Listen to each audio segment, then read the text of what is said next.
Thank you again for joining us for our SkEye Talk. Today we have Mark Richards here, who is a family friend of mine, and he actually has a number of, a long list of experience in a number of different companies involved in the sales process, but also what I think really what he does is the people development process.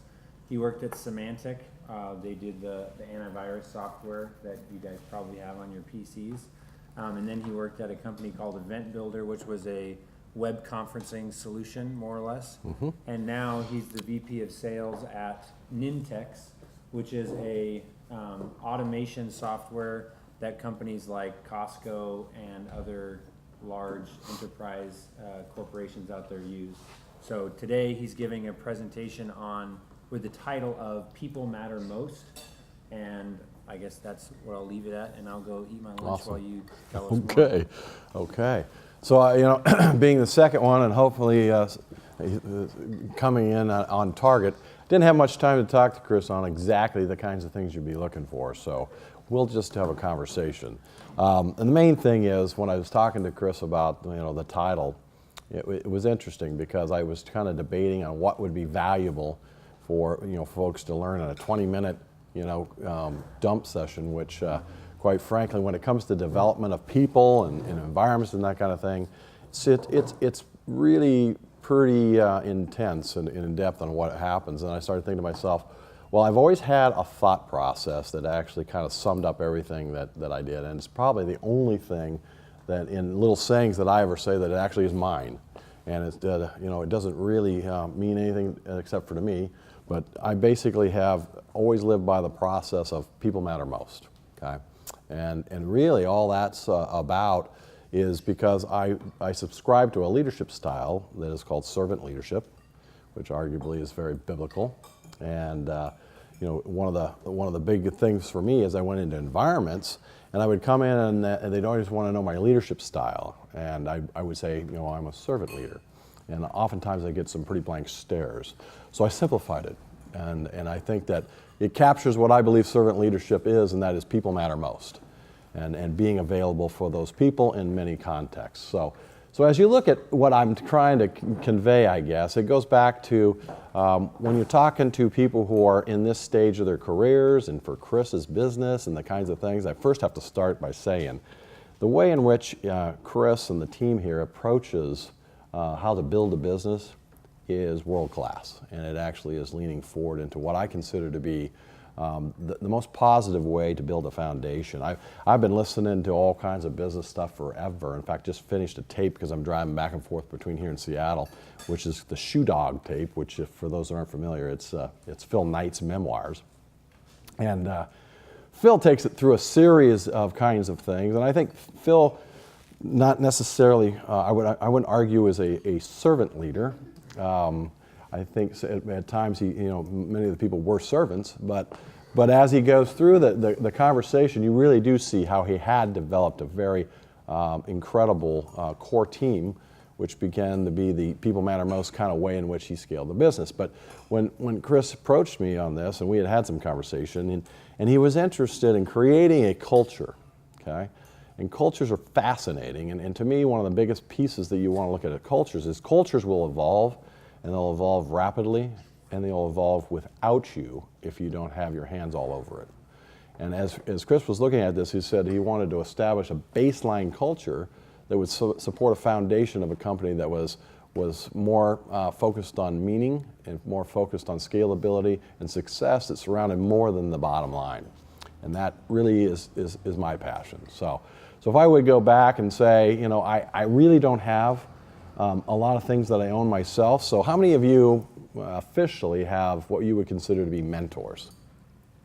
Where you actually, well, that's pretty impressive actually.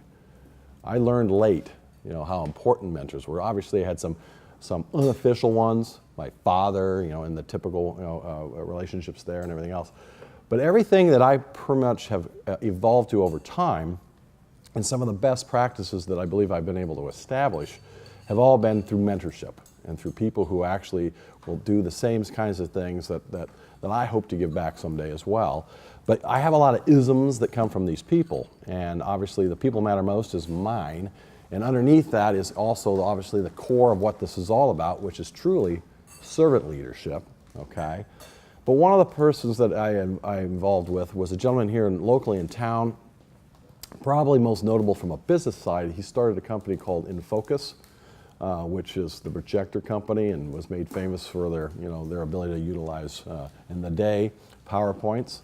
And interestingly enough, I even talked to him when I got a little text on the way in here saying, do you need a PowerPoint, or do you have the video set up for a PowerPoint? And I explained that I never found PowerPoint to be very powerful, and it rarely gets to the point, so I don't use PowerPoint. But this gentleman was my mentor, and I used that line in a kickoff meeting once following him, and that didn't go so well, considering his entire business was founded on PowerPoint. But he actually was the one that got me going on another catchphrase, and it was called basically focus precedes success. Probably not his invention, but arguably something he lived by. And what that did into my development style, when I got in and realized that he called me a star communicator. That's one that bounces all over the board, trust me.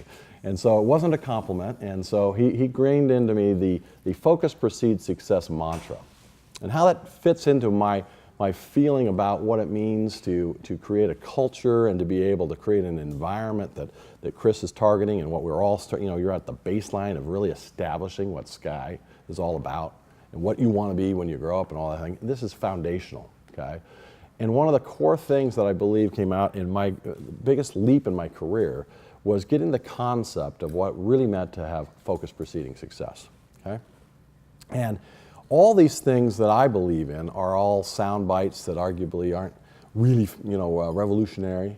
People matter most, yeah, right. And mission, vision, values, and and a lot of people's missions and visions and values are all kind of, they can be tacked up on almost any wall, and everybody identifies with them. But really, the focus precedes success mantra is not about the saying, it's about what you do and you walk each day, and you have that focal point, that belief. So I'm always tying back each and every opportunity, each and every hopefully day, ripping off, Chip Kelly, win the day. Every day where you're actually going after that focus that you've built, okay? There's a term that we use that I also got from another individual as a mentor. It's called a victory plan. And I think I've introduced Chris to the victory plan. And all the victory plan is a classic capture of what you most are passionate about. And I have personal victory plans and I have professional victory plans. But really a victory plan isn't about what the goals are so much as, are you auditing them, are you staying focused on them, and are you measuring them, okay? And so when it comes to, when I talk about people mattering most and focus precedes success and all those different things, it really ties back to, are you gonna walk the walk? Because as you develop a culture, it's not about how long you spend trying to hash out what the right mission statement is. It's important. It's not how long you hash out what the vision is on that, okay? But it's very important, but it's not how long you quibble about what the top values are.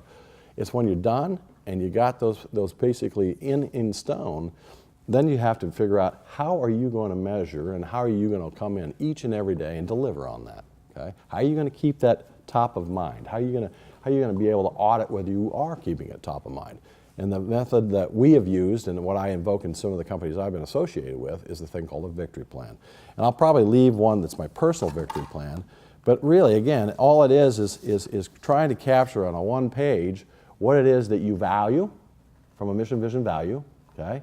Some pieces that you believe are executable within that, and then the real important piece is the second piece, which is basically what we call a simple scorecard, okay? So all it does is break it down into the categories, and then you score against it based on what you think the executables are on that, okay? Very simple, overly simple. But you really start to realize that the cultures will evolve without you if you're not centralizing your thoughts and your behaviors and your actions each and every day and recentering yourself, if you can, in a way that actually you're walking the walk. Okay? And really the cultural piece that I'm talking about is when people matter most, it's always about doing the right thing, okay? Now, in a culture like this, the right thing being done is probably pretty easy to articulate, But then I always have that little nuance that also came from a gentleman, Mark Reed, where he says there's a big difference between doing the right thing, which about, let's say 50% of the people subscribe to. I'm a pessimist. And then there's doing the right thing the right way, okay? And doing the right thing the right way is fascinating because I've been caught thinking I'm doing the right thing in so many circumstances where if you have a mentor, you can kind of get that third party look into your world and they go, really? Kind of looks intentionally the right thing. Did you do that the right way? And, example, semantic, creating a culture, trying to people matter most, trying to make sure people are empowered to take ownership of their own careers and success, creating a foundation where they can actually give back and have purpose to what they're doing in their jobs. We created committee structures that actually were supporting lots of different things business-wise and lots of things that were more, I think, personally giving back to the community and other types of things. We had an actual culture and community committee, and they were designated, and this is a way of organizing large groups. I had about 700 direct reports at that, or in my organization. And so we try to organize the way in which we go about these business activities as well as these give-backs. And so we basically said, we're all about giving back. We're pretty cool. We're gonna raise money, and we're gonna go and we're gonna write a check, to somebody. It's gonna be a big check. We're gonna do an auction. We're gonna write a big check to a local community because we want to give back. Semantics, a Bay Area company. We wanted to be more locally communicated, and they appreciated that, and they would match the funds, and off we go. And we're all proud of ourselves, and I just never sit there. And remember, my mentor comes in and gives me reviews once a month, and we talk and we sit and we discuss what's going on. And I was beating my chest saying, I'm following the Mark Reed model, I'm giving back, and these people are rocking. And he goes, well, remember, it's not about you. And we had that conversation. Okay, so we had the ego check, and then we went into, which he constantly beats the crap out of me in, which is really, really important. But then we go through that, and we get to the next brag point, which was what we were doing on the give back and all that. And he says, so you wrote him a check, that's awesome. He says, sounds like you guys did the right thing. And he goes, do you think you did it the right way? And he says, what about local, don't you understand? So you want to give back to the local community, and you chose and you did the right thing, everybody got to weigh in and you voted, you talked about what the charity would be, and it was Brantley Angle House. And he said, so you walked over and handed them a check. How much did the team get out of that? Okay? How much did the team understand about the local community because of that? He says, maybe the right thing was to do that, and maybe the right way to do that was to get out in the environment that you're trying to help and support and be a part of that process in addition to financially supporting them. And so we redid another event for these folks and actually gave them another check, but we were actually on site and we remodeled over a 3-day weekend their entire place. We went in and did everything from drywall to painting to restructuring. And I am telling you, we had 250 participants in that particular event, and we have never gained more productivity in the workplace environment because we audited the kinds of things that were going on behavior-wise in the building from a culture standpoint, from an energy standpoint, from everything else. We never measured as much of an uptick. So we have all these metrics going on from a business standpoint. The week after we did that particular event was the highest spike we ever had in what we consider to be behavior-based activities for our business, okay? So now you're crossing, now you're blurring the lines. You're doing things culturally, you're doing things for the environment, you're doing things for the community, and the next thing you know, you're blurring the lines because now that behavior-based kind of activity you're doing is making a difference significantly in your productivity in your business. So there's so many stories I could tell that are around the fact that this isn't just about trying to create an environment where you want to be a part of. It's also an environment, a story that tells about what successful business environments look like. And there's so few things in I think written about what that cross section is and how much it's an accelerant for businesses. Everybody can kind of get it. I mean, if you feel more fulfilled, if you feel like you're to talk about books that are already written, purpose-driven, the purpose-driven life, to feel fulfilled in a way that makes you come to work in an attitude that is really unique in these days, it is absolutely obvious why the people that are in those types of environments produce more, are more collaborative, are unified in a direction, and then take the business up and to the right. And to me, I don't understand if it's that obvious to everybody that that's the kind of culture that creates success, that we don't spend more time foundationally putting in pieces like those types of community givebacks, like the kinds of functions, like what you're doing right now, where you try to get together and say, well, let's just have a culture of trying to get better in general. Okay? So to me, I mean, that's really foundationally what all of the things that I talk about when I'm talking about people matter most. It's creating a culture where the people become how you scale your business in the direction you want to go, and that foundation becomes how it permeates all the things you do from a business aspect. Okay? Any problems you come up in a day, how you solve problems, how you bake your baseline, how you look outside the box, how you continue to sharpen the sword. That's all based right now when you're making this foundational, investment into the culture. So, to me, the way I would leave it would be, and then we can have some questions because I know we're actually even 5 minutes over. There are some pieces of what I just described that really are the cornerstones. Okay, one, in my opinion, is that you're creating a culture through people mattering most, where you're empowering the individuals to take personal ownership of their success, and that's all it is a respect-based base. All right. When I was sitting in there, you're having a conversation. Okay, and the conversation was, here's a landing page, here's what it is it B2C, or are we really targeting, are we focused enough? I mean, these are all business issues. I mean, I'm sitting there for 5 seconds and I see the business issues I have I had about a $2.8 billion quota, okay? And I'm listening in 5 seconds and I'm hearing stuff that we dealt with, okay? What I heard was, hey, the landing page, it's B2C and arguably we're B2B, maybe we're not focused enough. And I've talked to you about that. You got to get focused, pal. But no, focus precedes success. So, but that's a culture where nobody's afraid to articulate in ways in which we can improve upon what we're trying to get done. That's huge. That's respect for the individual, that's taking personal ownership for success, and you build that culture, you support that culture, and you walk that walk. And then there's the focus precedes success kind of thought process. I don't care whether you use a victory plan or whatever, but you do need to capture how it is that you want to measure success and what it is you're shooting at, okay? Don't be a ready, fire, aim company. That's the killer, all right?